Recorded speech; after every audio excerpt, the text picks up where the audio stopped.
দেখছি কাতারের মতো জায়গায়, কাতার একটা মুসলিম কান্ট্রি হয়ে ওদের পান নুন খায়া ওরা বাঁচে, ওরা কোনোদিন মুসলিম বিশ্বের নেতা হয়ে আগাইব না। আমাদের মুসলিম বিশ্বের নেতা একমাত্র আল্লাহ তাআলাই দিবেন, এই পৃথিবীর জমিনে দিবেন দিবেন দিবেন 100% দিবেন। আমাদের মুসলিমের বাঁচানোর একমাত্র আল্লাহ দিবেন, আছাড়া আর কোনো মুসলিম কান্ট্রি সৌদিগণ, কুয়েতগণ, কাতারগণ, মিশরগণ, জর্ডানগণ কেউ দিবে না। একমাত্র আমাদেরকে আল্লাহই রক্ষা করবেন ইনশাআল্লাহ ইনশাআল্লাহ। দর্শক আমরা কথা বলছি এই মুহূর্তে আরেকজনের সাথে কথা বলি। আসসালামু আলাইকুম আঙ্কেল, কোথা থেকে এসেছেন? জি, কোথা থেকে এসেছেন?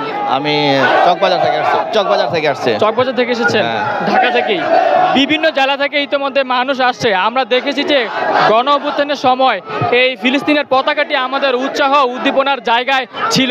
সেক্ষেত্রে ফিলিস্তিনের সংহতি জানাচ্ছেন, বিশ্ব মোড়লদের উদ্দেশ্যে আপনি কি বলতে চান? বিশ্ব মোড়লদের উদ্দেশ্যে আমরা বলতে চাই যে আমরা যারা পৃথিবীতে সকল মুসলমান, যত মুসলমান দেশ আছে এবং আমরা যত মুসলমানবাসী আছি, আমরা সবাই একটা একতা চাই, ইউনিটি চাই। আমরা সকল মিলে এর প্রতিবাদ করব, যার যার স্থান থেকে আমরা এটা প্রতিবাদ করব। এবং আমরা বাংলাদেশ থেকে যারা আছি, আমি আমার ফিলিস্তিনি ভাই এবং বোনদের বলতে চাই, আমরা এর প্রতিবাদ করি।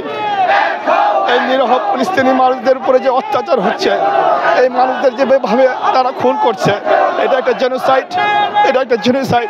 আজকে আমরা হয়তো কিছু করতে পারবো না, কিন্তু পরকালে ইনশাআল্লাহ আমরা আল্লাহর কাছে এই বিচার চাবো এবং আল্লাহ আমাদেরকে বলবে যে আমরা কি করছিলাম। আজকে আমরা এখানে আসছি একমাত্র ফিলিস্তিনি ভাই বোনদের জন্য আসছি, আমাদের অন্তর থেকে আমাদের একটা সময় প্রতিবাদ করতে হবে। আমরা প্রতিবাদ করি, আমরা আবার আমাদেরকে ইজ্জত দেবে হেফাজত করার জন্য আজকে আমরা এই ময়দানে আসছি। প্রয়োজন আমরা জিহাদ করব, আমরা মরতে রাজি আছি, তবু আমরা ফিলিস্তিন মা বোনদেরকে বাঁচাতে চাই।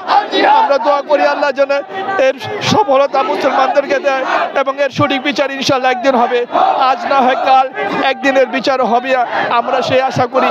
আর অসর্বশক্তিমান আল্লাহর কাছে আমরা এর বিচার চাই, আল্লাহ এর বিচার করবে ইনশাআল্লাহ ইনশাআল্লাহ ইনশাআল্লাহ ইনশাআল্লাহ। ফিলিস্তিন মুক্ত হবে, যেই আগমনী বার্তা সেটি দিয়ে রাখি। কোরআনের যেই বর্ণনা সেটি কিন্তু বৃথা যাবে না, এটি 100 ভাগ ফলবে। আপনারা দেখছেন ইতিমধ্যে মানুষের যে কান্নার আহাজারি, আপনারা দেখছেন এই সুদূর বাংলাদেশ ফিলিস্তিনের মধ্যকার যে দূরত্ব, সেই দূরত্ব কিন্তু বছরের পর বছর মানুষ কিন্তু তাদের যে সংহতি জানানোর ভাষা, তাদের যে বজ্রকণ্ঠ, অন্যায়ের বিরুদ্ধে তাদের যে প্রতিবাদ, সেটি কিন্তু ইতিমধ্যে আপনারা দেখছেন জারি রেখেছে। কিন্তু আরব বিশ্বের অনেক দেশ ফিলিস্তিনের পাশের বর্ডারেই, জর্ডান আছে, বিভিন্ন দেশ আছে, মিশর আছে, তাদের সুসজ্জিত বাহিনী আছে, তাদের মিসাইল আছে, ট্যাঙ্ক আছে, তাদের যে অস্ত্রশস্ত্রে তারা সুফল। কিন্তু তাদের যে অবস্থান, সেটিকে আমরা এই বাংলাদেশ থেকে, এই জনতার পক্ষ থেকে চির ধিক্কার ধিক্কার ধিক্কার। আরব শেখদেরকে জানাই ধিক্কার। আপনারা এও জেনেছেন যে বর্বরোচিত হামলা হচ্ছে, বাংলাদেশের মানুষ কিন্তু ঠিক নেই, তাদের ঘুম নেই, তাদের খাবার নেই, তাদের চোখের কোটের যে কান্না, সেই ভাষা সেটি কিন্তু বিশ্ব দরবারে বিভিন্ন মিডিয়া ছড়িয়ে দিচ্ছে।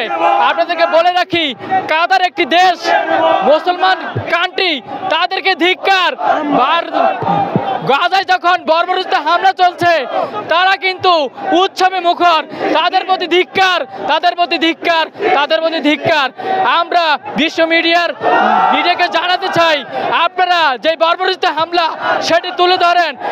গণ অভ্যুত্থানের সময় আমরা দেখেছি যে ফিলিস্তিনে যেই একটি পতাকা ছিল, সেই পতাকাটি বাংলাদেশের পতাকার কাছে এসে দাঁড়িয়েছিল। যেই উচ্ছ্বাস উদ্দীপন উৎসাহ জুগিয়েছে বাংলার মানুষ, সকল মানুষ সেটির প্রতিদান কিন্তু মাসপর গাজার মাধ্যমে দিচ্ছে। যে লক্ষ লক্ষ মানুষ এই ঢাকায় এসে উপস্থিত হয়েছে, যে মাসপর গাজার মাধ্যমে এক বজ্রকণ্ঠ, এক প্রকণ্ঠিত আকাশ বাতাস ছেড়ে দিয়ে যে আহ্বান, যে প্রতিবাদ সমাবেশ, সেটি কিন্তু ইতিমধ্যে ব্যক্ত করছে। আপনাদেরকে এই মুহূর্তে রাজু ভাস্কর্য প্রাঙ্গণ থেকে সেই বার্তাই দিচ্ছে সাধারণ মানুষ। সাধারণ জনগণ সেটি বার্তা দিচ্ছে। বিশ্ব মোড়লদেরকে বলে দিতে চাই, এই বাংলার মানুষ আপনারা দেখেন তাদের অস্ত্র নাই, তাদের মিজেল নাই, কিন্তু তাদের আছে বজ্রকণ্ঠ, তাদের আছে প্রতিবাদের ভাষা।